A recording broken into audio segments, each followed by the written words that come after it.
once again because I got a message that it didn't come through the first time. So let me try it again for anybody who's still here and for those who might come back and want to see it a little later on. So let's go over to the very beginning of my talk. And what I wanted to know is, are you in the right place? And I found a few things that could help you determine if this video is worth you taking a look at. Are you dealing with high blood pressure? Are you concerned about having to take multiple medications for blood pressure?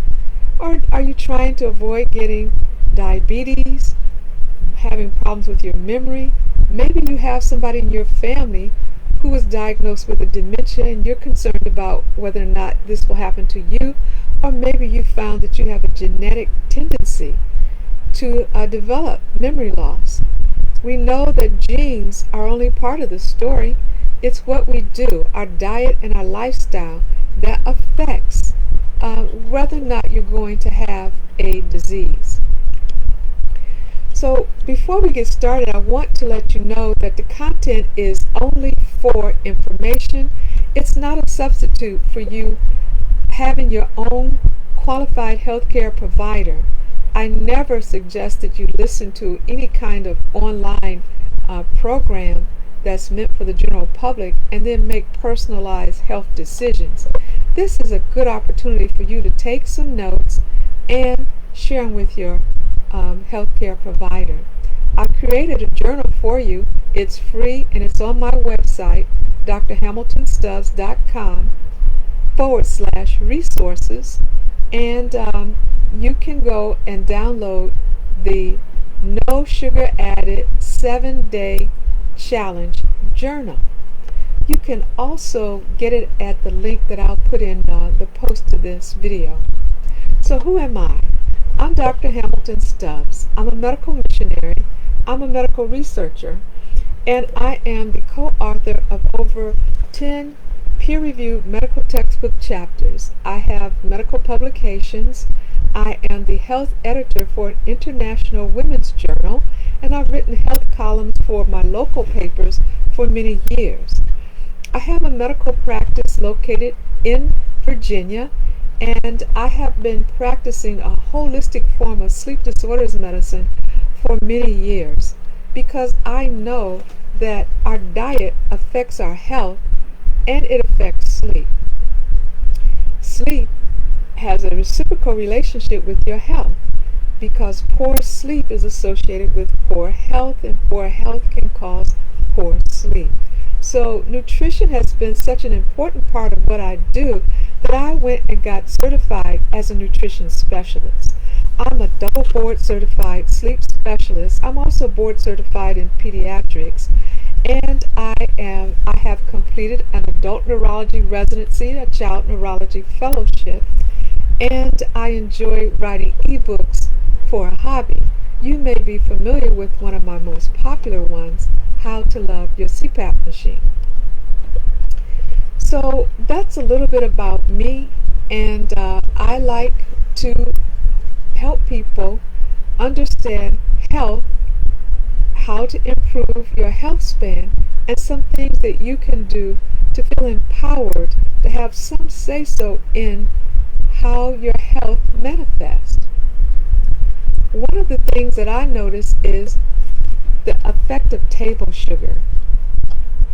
Last week, the women in my private Facebook group, Minding the Temple, did a 7-day no sugar added challenge. And what we found was some amazing health benefits. So what is sugar? We're talking about table sugar. Table sugar is the refined juice from sugar canes or sugar beets. And this sugar is a combination of two simple sugars, glucose and fructose. Glucose is used directly by the body. It's the main source of energy for the brain. Fructose goes to the liver where it's converted into glucose. Now, if you have too much fructose on board, and the liver converts it to glucose, you can have too much glucose in your body, so it's going to get stored as fat. You can also overwhelm your liver by eating too much sugar, and an overwhelmed liver could give you some problems with liver damage and liver disease. So why is it important to know about sugar? Because sugar is everywhere. We consume it, it tastes good, and unfortunately it can be addicting, like a drug. According to the Oxford Dictionary, a drug is a medicine or another substance which has a physiological effect when ingested or otherwise induced into the body. This is exactly how sugar acts like a drug. For example, when we ingest sugar, it goes into our bloodstream, circulates to the brain where it stimulates our reward system. And what this does is releases dopamine into our system. Now, dopamine is that feel-good neurotransmitter that is also released from street drugs like our opioids and painkillers. And we know that we have been dealing with an opioid epidemic in the U.S. for many years, including now during this pandemic. So sugar is acting very similar in the brain to some of these drugs that people take and abuse. There's substances abuse taken for pleasure or self-medication for pain. How many people have had like a bad day and you say, geez, I'm going to go get myself something good to eat, and you find yourself eating maybe your favorite candy bar, or you might be sitting in front of that big screen television having yourself a pint of your favorite ice cream. This is sugar, and the way it helps you is it stimulates that reward system, increases your dopamine level, and it makes you feel good. So whatever was triggering your sad moment, you're relieving it with self-medication with sugar. But when we take too much sugar, the liver gets overwhelmed and fructose can't be metabolized. That excess fructose is converted to fat, and this leads to fatty liver and liver disease. Liver disease such as cirrhosis, and cirrhosis of the liver can develop into cancer. We have children who now have fatty liver, and that's because we eat so much sugar. I want to show you about how much sugar an American eats per month on average. This, my friends, is a 4-pound bag of sugar. An American eats a little less than 5 pounds of sugar. So you're eating more than this and a little bit more is the average intake. In a day, we eat about 71 grams. And in a year, according to some sources, we're eating just way too much in 1 year. And what this is doing is it's leading to chronic diseases like obesity, type 2 diabetes, heart disease, cancer, and of course, liver damage. But where's all this fructose coming from? Well, we talked about table sugar because every teaspoon of table sugar has glucose and an equal amount of fructose. But it also comes from sources that we consider to be healthy alternatives to table sugar, like honey and agave. These sweeteners contain fructose and a high percentage of it, so they may not be good substitutes. We also have high fructose corn syrup, which seems to be everywhere. It's hard to find a beverage that doesn't have it as a sweetener, and it's even in some of our condiments, and it may also be in some energy drinks. Now here's one that people think of as healthy. It's fruit juice. Did you know that orange juice and apple juice contain a large amount of fructose? Researchers have been trying to compare the amount of fructose in fruit juice to the fructose in some of those high corn syrup sweetened beverages we eat, like canned sodas. And I haven't found where there's any clear evidence that that fruit juice is going to be much better for you than if you just drank a can of soda. It's just too much sugar, too much fructose, and it's no fiber with it. Now, it may have some vitamins and some nutrients, but it's high glycemic. A high glycemic index is damaging to our bodies. So how does sugar affect the body? Sugar is inflammatory. It causes the release of cytokines, for one thing. It also causes advanced glycation in products, and this causes premature aging of the skin. It could be associated with breakdown of your collagen, and what happens to the skin is affecting your joints. So not only will you have premature wrinkling, acne, eczema, aggravation of psoriasis, you'll have problems like rheumatoid arthritis aggravated by all of the sugar that we're getting in our diets. Sugar affects the cardiovascular system adversely. It's associated with heart disease and hypertension. When I did my own 7-day challenge of not eating sugar, I checked my blood pressure every day, and I noticed that after just about 5 days, I had a reduction in my blood pressure, the systolic number, by 7 millimeters of mercury. Now, if you want to compare that to a prescription drug, for example, hydrochlorothiazide, which is a diuretic taken as step 1 medication for high blood pressure, that medication is only thought to lower your systolic blood pressure by 5 to 7 millimeters of mercury. So you can get a reduction in your blood pressure equivalent to this diuretic by just removing 2 teaspoons of sugar out of your diet every day.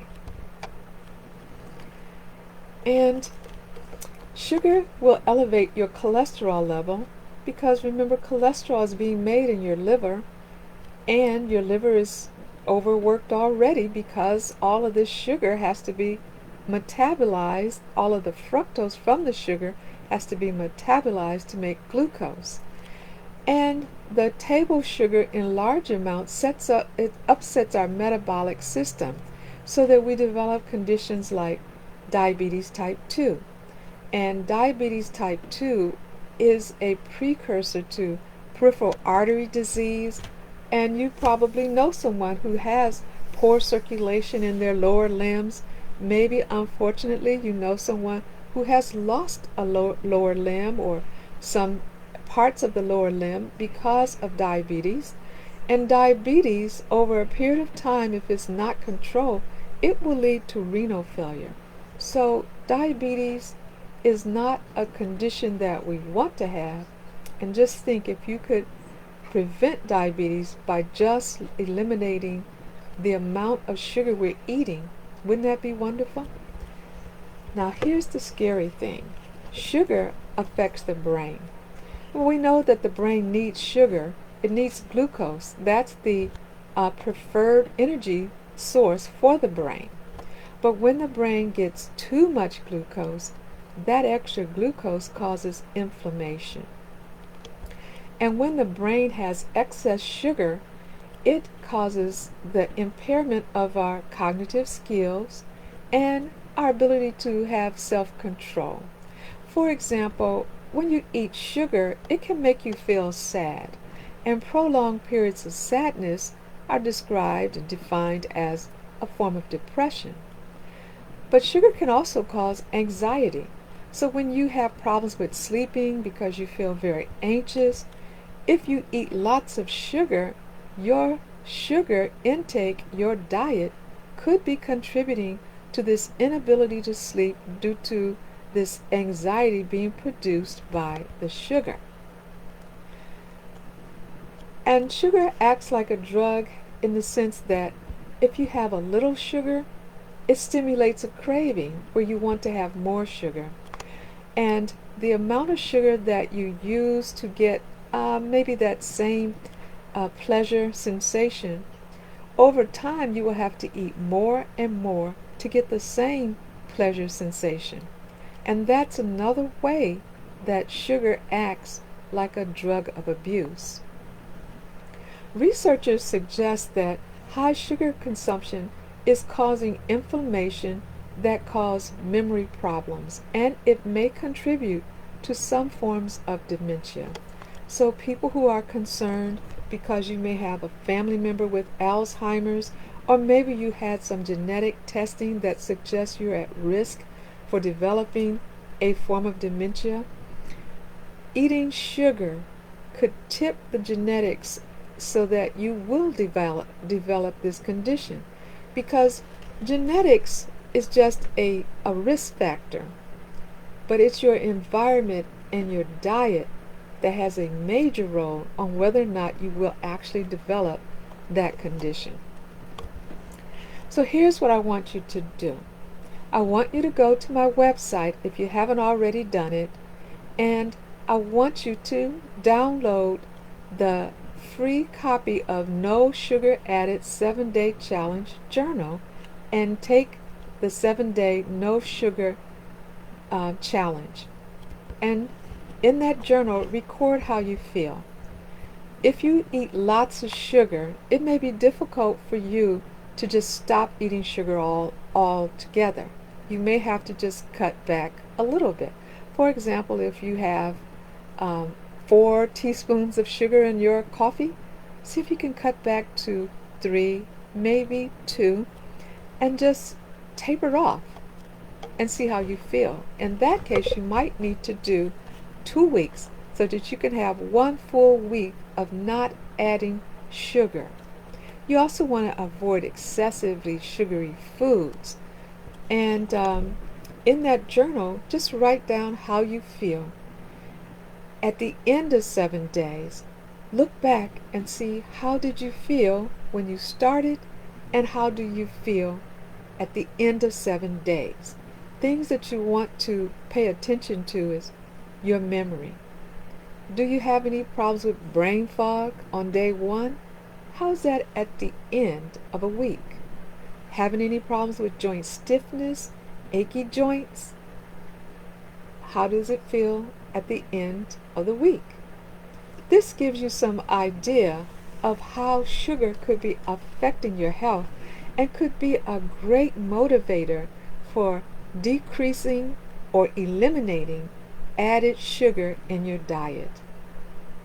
If you haven't already liked this page, I wish that you would, and then get notifications so you'll know when I offer more tips on how to improve your health, increase your health span, and notes that you can share with your own healthcare provider. If you think you'd like to join my private Facebook group, then go to Minding the Temple Facebook group and apply. Your application will be reviewed, and hopefully you become one of the people in that private group. So that's all I have for now, and I hope to see you again for another talk on how to improve health. And when you take your 7-day no sugar added challenge, be sure to leave a note. Let me know how you feel. Just like some of the women in Minding the Temple who shared with me that they felt awesome after just 7 days. Some of them said they had less achy joints. Their joints didn't feel stiff. Some people even said that they had more energy. Even though we think of sugar as something to boost our energy, it really is not good for boosting energy. So I hope this has been helpful. Don't forget to download your free copy of the journal at drhamiltonstubbs.com. Look under the tab Sleep and Wellness, or just click on the post or copy the post URL drhamiltonstubbs.com/resources and get your copy. May God bless you.